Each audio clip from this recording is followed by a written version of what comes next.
Bien le bonjour, ici Hello Biblio. Si je vous fais cette vidéo, c'est pour vous parler évidemment des sorties littéraires qu'il va y avoir le mois prochain, tout ce qui va sortir au mois de novembre. Et j'essaye de faire une sélection de moins en moins grande parce que j'essaye de prioriser vraiment sur les suites que je dois lire et essayer de me calmer sur les nouveautés.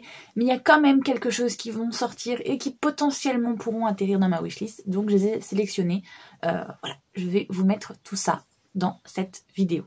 Si vous voulez soutenir la chaîne, n'hésitez pas à liker la vidéo, ça aide énormément pour le référencement. Si vous voulez parler des titres dont j'ai parlé, il n'y a pas de souci avec moi. Il y a l'espace commentaire qui est là pour ça, ou si vous voulez me parler de titres que je n'ai pas nommés aussi dans la vidéo, c'est possible, on peut en discuter.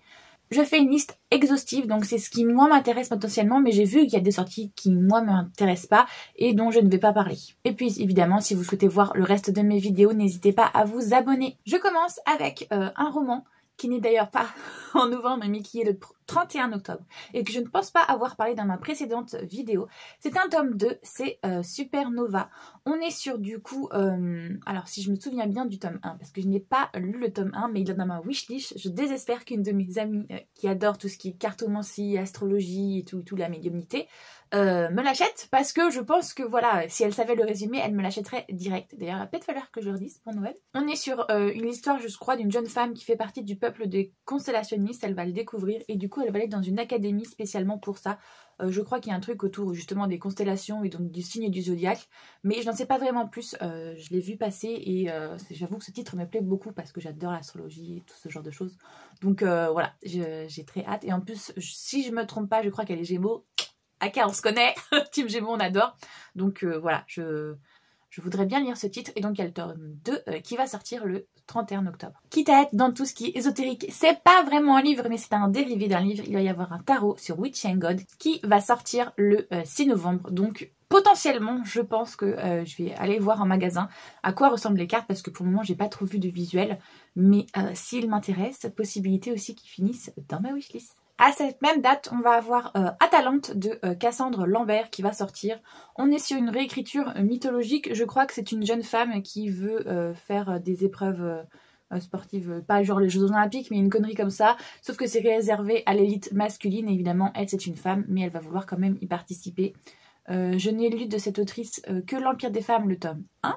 Et normalement, j'ai aussi mis dans ma wishlist le tome 2, donc j'espère l'avoir incessamment sous peu. Bac à ma famille, réveillez-vous, je veux la suite. Donc je sais que j'aime bien ce qu'elle écrit, mais c'est pas non plus le coup de cœur. Mais je suis quand même intéressée parce que c'est vrai qu'elle a plutôt des écrits féministes et du coup ça m'intéresse de voir ce qu'elle a fait de ce roman-là. Le 6 novembre, on a aussi... alors c'est comment ça se prononce ça avec mon anglais hyper fluide, The Dangerous Convenience Store, le tome 4 qui va sortir. On est sur une romance MM, donc c'est un webtoon entre un gars qui fait partie de la mafia et un jeune étudiant qui travaille dans une supérette de nuit pour payer aussi bien sa fac que les soins de santé de son frère, je crois, de son frère, oui. Donc voilà, on est sur une romance MM un peu... compliqué, on va dire, puisque y en a un qui est amoureux de quelqu'un d'autre, mais il essaye de l'oublier dans les bras de l'autre, et au final l'autre tombe rapidement amoureux. Mais voilà, on va voir que la relation, je pense, ne va pas au même rythme l'un que l'autre. Donc j'ai très hâte de lire cette suite parce que je vous avoue que ça se lit très facilement. Enfin, je dirais pas que c'est un petit bonbon parce que c'est assez sombre, puisqu'il y en a un quand même qui fait partie de la mafia, mais j'aime énormément cette petite romance et j'ai hâte de lire la suite. En date du 7 novembre, on a le Palais des Assassins, le tome 4 qui va sortir. C'est encore une suite. On est sur l'histoire d'une jeune fille qui fait partie, alors je sais plus si c'est Japon ou Chine, mais de la famille des plus connus des assassins de l'Empire. Et elle va vouloir justement se défaire de la réputation de sa famille et aller dans l'espèce de harem impérial là, de l'empereur pour rentrer en tant que domestique et vivre sa vie tranquille sans avoir l'espèce de réputation qu'il y a sur les hauts. Sauf qu'évidemment, à chaque fois qu'elle va se présenter, les gens vont vite comprendre à quelle famille elle appartient. Et ça va être un petit peu difficile pour elle de se faire des amis, surtout qu'elle est assez introvertie, assez étrange, un peu, voilà, strange. Et donc du coup, c'est vrai que les gens sont un peu effrayés par elle, mais elle les espère pas de réussir à se faire des amis. Et en plus, et bien justement, comme elle va être au cœur de ce harem, elle va être au cœur aussi des complots politiques, et donc sa famille va essayer de profiter pour la placer là, pour avoir des informations et pouvoir déjouer les possibles complots qu'il y a grâce à elle. Donc voilà, c'est hyper hyper intéressant et c'est un peu dans la même vibe que les carnets de l'apothicaire, sauf qu'on est un peu en mode encore plus gore, puisque là on est vraiment avec des assassins, des personnes qui veulent vraiment tuer et nanani nanana, donc voilà, c'est un petit peu plus trash que le carnet de l'apothicaire, mais on est dans la même vibe, surtout au niveau graphique, c'est dans le même délire. On arrive au 13 novembre où celui-là je ne sais pas si je vais le lire, mais j'avoue que Cynthia, ma meilleure amie, elle est à fond sur ce titre et je pense qu'elle va réussir petit à petit à m'emmener avec elle voilà, dans ce délire. C'est Mad Majesty, donc c'est un tome 1, c'est de Delina Dane, que j'ai déjà lu un titre d'elle, Scottish Rhapsody Scottish, je sais plus. On est sur de la new romance, et alors je n'ai pas trop regardé de quoi il s'agissait, mais je sais juste que du coup on va être sur une romance type...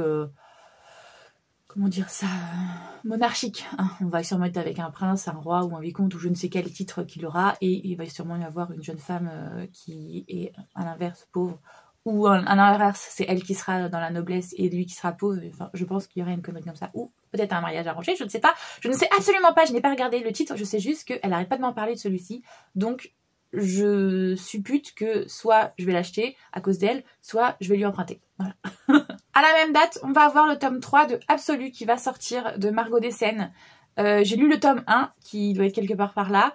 Mais je vous avoue que je n'ai pas encore lu le tome 2 et j'ai du mal. J'ai du mal à y aller, donc je sais pas trop en fait si je vais vraiment aller vers ce tome 3 ou pas. Je pense que la lecture du tome 2 sera décisive pour savoir si je les garde et je lis la suite ou si je les vends. Je pense que ça va faire un peu comme la passeuse de mots. Je suis dans un... je sais pas ce que je vais en faire. Pour ceux qui ne connaissent pas, pardon, Absolu, on est sur une histoire dystopique. On est en l'an, alors je sais plus, mais genre 2050, et la Pologne il y a une créature énorme qui a été créée scientifiquement, et du coup elle a été enfermée dans l'ancienne ville qui était Varsovie. Ils ont mis un énorme mur autour, et tous les ans ils envoient 100 personnes pour détruire cette créature, et tant qu'elle ne sera pas détruite, tous les ans ils enverront 100 personnes. On est à la 20e année, donc ils ont envoyé plus de 2000 personnes, et voilà. Là, on va voir ce qui va se passer avec cette génération de jeunes mobilisés, parce qu'on sait très bien que quand on y va, on ne revient pas. Ça fait 20 ans que personne n'est jamais revenu de cette zone, et la créature est toujours présente. Donc voilà.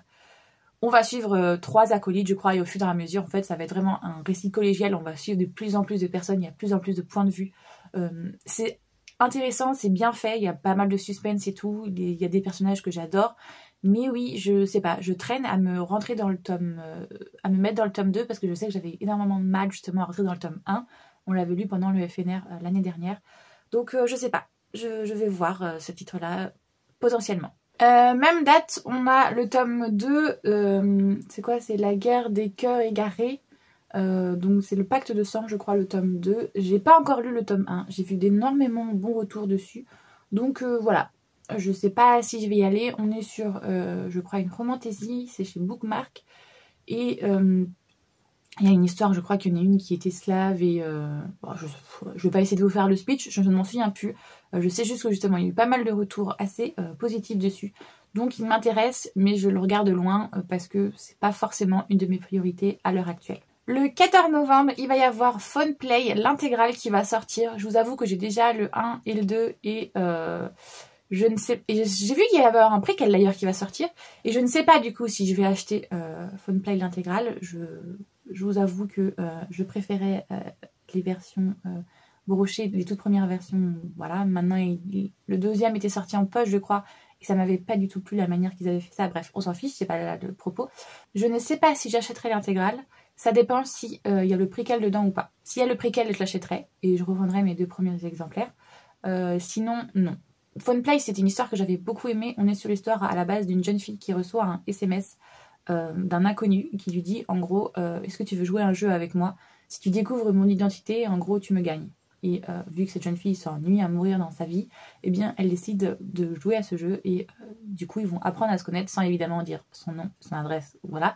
Mais ils vont apprendre à se connaître, et petit à petit elle va justement faire une enquête dans son lycée pour comprendre qui peut bien être cette personne avec qui elle parle tous les jours, et de qui elle est en train de petit à petit justement tomber amoureuse. Et on va tomber justement dans une intrigue assez intéressante parce que des fois les apparences peuvent être trompeuses. Et franchement j'avais beaucoup aimé cette histoire, Et voilà, j'avais aimé le tome 1. Le tome 2, j'étais en mode là ça commence à être long dans les gars. Mais voilà, si elle fait un préquel justement au comment a commencé ce jeu, parce que la jeune fille qui va jouer ce jeu, ce n'est pas la première fille qui va avoir ce jeu. Donc voilà, si on retourne vraiment dans le préquel en mode comment ça a commencé, j'aimerais bien. Donc voilà. Donc potentiellement je pourrais l'acheter. Ensuite, en date du 20 novembre, il va y avoir Divine Darkness qui va sortir de Anatrice chez Hugo. Je sais pas. En fait, je pense que c'est le FNR qui va me décider parce que au début, j'étais en mode non, ça m'intéresse pas. J'aime l'écriture d'Anatrice. J'avais commencé à lire La Guilde des Ombres. J'ai lu le 1 partie 1, je crois, que j'avais plutôt bien aimé, même s'il y avait quelques triggers pour moi. Voilà, c'était bien écrit et j'aimais bien. J'ai La Reine Courtisane d'ailleurs dans mon téléphone, un autre livre à écouter. Mais je vous avoue que la romantécie, j'y vais de plus en plus à reculons parce qu'il y en a beaucoup qui ont été écrits. Et là, on est sur l'histoire d'une jeune femme, du coup, qui était fiancée, je crois, au dieu du soleil, mais qui va se retrouver justement à être enlevée par le dieu de la nuit, le dieu des ombres, parce qu'il est jaloux de son frère. Une connerie comme ça. Et donc, du coup, elle va devoir devenir la maîtresse de celui-ci et vivre parmi des créatures des ténèbres. Voilà. Je vous avoue que j'étais en mode, ouais, bon, bah, c'est une énième romantésie, mais je commence à avoir des retours sur justement les réseaux sociaux et dans la sphère littéraire. Pas mal de personnes disent que c'est très bien. Et donc, du coup, je suis en mode, qu'est-ce que je fais? Est-ce que je craque? Est-ce que je craque pas? Pour une énième romantésie qui pourrait un peu faire décevoir, parce que ça vrai que là, j'ai de plus en plus de déceptions. Je suis en mode, ouais, c'est une bonne lecture, mais bof, j'ai de moins en moins de coups de cœur, et surtout en romantésie. Donc, j'ai un peu peur. Est-ce que je vais craquer ou pas? Je pense que c'est au FNR que tout va se décider. Très clairement, parce que j'y vais cette année avec Cynthia, et je sais pas ce que je vais faire là-bas. Même date, on a Father, I Don't Want This, Mariage, le tome 4 qui va sortir, que j'attends avec impatience. Les webtoons, je crois que le mois prochain, ça va être une catastrophe. On est sur l'histoire d'une jeune femme qui va être accusée de meurtre et que son père va trahir et qui va être tuée par le prince héritier au moment où elle va mourir justement. Alors que visiblement c'est un complot, elle n'a pas tué cette personne. Elle va prier pour être réincarnée et c'est ce qui va se passer. Elle va remonter dans le temps et donc du coup en remontant dans le temps, elle va décider de faire des choix totalement différents pour évidemment ne pas arriver à la même issue. Et donc du coup elle va changer ses relations avec son promis qu'elle va quitter, avec son père qu'elle va essayer d'amadouer, d'être beaucoup plus proche de lui et avec quelqu'un qui se révélera être au final le prince héritier. C'est pas un spoil, hein, on a vite compris, il n'y a que elle qui n'a pas compris qui c'était. Voilà, ils vont devenir de plus en plus proches. Donc potentiellement, elle va changer le cours de sa vie. Je vous avoue, graphiquement, c'est magnifique, l'histoire. Voilà, c'est un webtoon, hein. Franchement, on va pas se prendre la tête, c'est une petite romance comme on les aime. Donc voilà, j'ai hâte de lire cette suite. A été aussi annoncé L'amour est dans le thé, le tome 5. Alors avec les mangas, en ce moment, je sais pas trop ce qui se passe, mais il y a pas mal de dates qui sont décalées. Donc je sais pas s'il y a des problèmes avec l'impression, mais vous faites gaffe aux dates qu'on vous donne parce que moi j'ai remarqué par exemple que j'avais commandé des livres, j'ai fait des précommandes et elles ont toutes été décalées au 2 janvier. Donc il y a peut-être des problèmes d'apparition. Donc là on est sur L'amour est dans le thé, tome 5. Comment vous dire ça? C'est l'histoire d'une jeune fille qui a fait... et s'est fiancée avec un garçon et se rend compte que ce garçon ne lui correspond absolument pas. Il est vraiment dans la vieille mouvance traditionnelle et elle c'est une jeune fille qui est libre, qui veut faire sa carrière, qui veut vivre sa vie. Donc elle décide de se séparer avec lui et elle retourne dans sa ville natale où il y a son frère qui s'occupe d'une plantation de thé. Sauf que quand elle arrive là-bas, ce n'est pas son frère qu'elle trouve mais un autre homme qui gère tout, aussi bien la plantation, qui s'occupe aussi de sa petite nièce. Son frère lui est enfermé dans une fafon d'une pièce et est en train d'écrire son manuscrit. Donc petit à petit, elle va se rapprocher de cet homme qui est un peu un grumpy, on va pas se mentir, et les deux vont nouer une relation. J'adore, franchement, c'est un shoujo qu'on adore. Il y a une petite différence d'âge aussi et il y a ce petit grumpy sunshine qu'on kiffe. Donc voilà, j'ai hâte de voir la suite parce que c'est vrai que sur la fin du dernier tome, on était sur une espèce de... Voilà, qu'est-ce qui va se passer?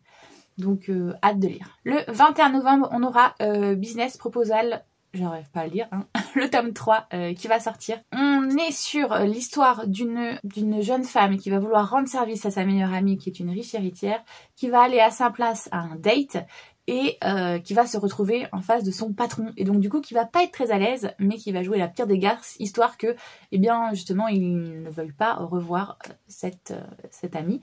Sauf que le problème c'est que ce gars justement qui lui aussi est un riche héritier il a fait un pari, en gros, la prochaine rencontre qu'il fera arranger, et ben il se mariera avec elle, peu importe qui c'est.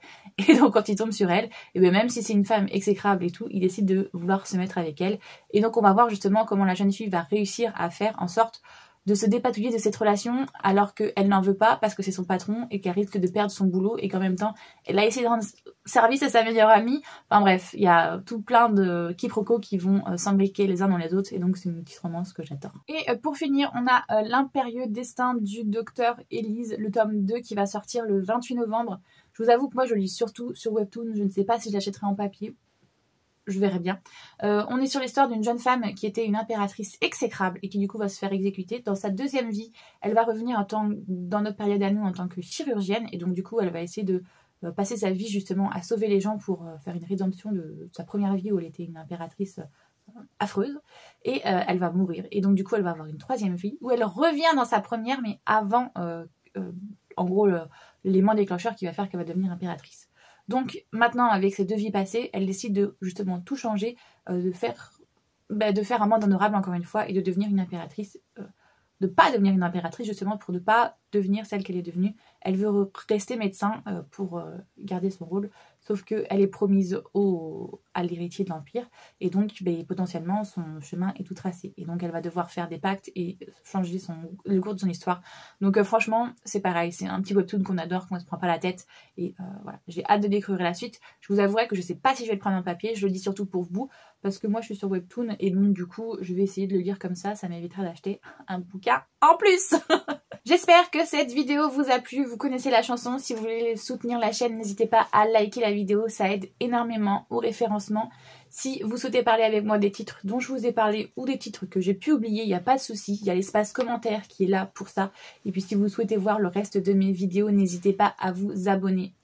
Moi j'espère que tout va bien pour vous, que vous faites de bonnes lectures et je vous fais tout plein de gros bisous.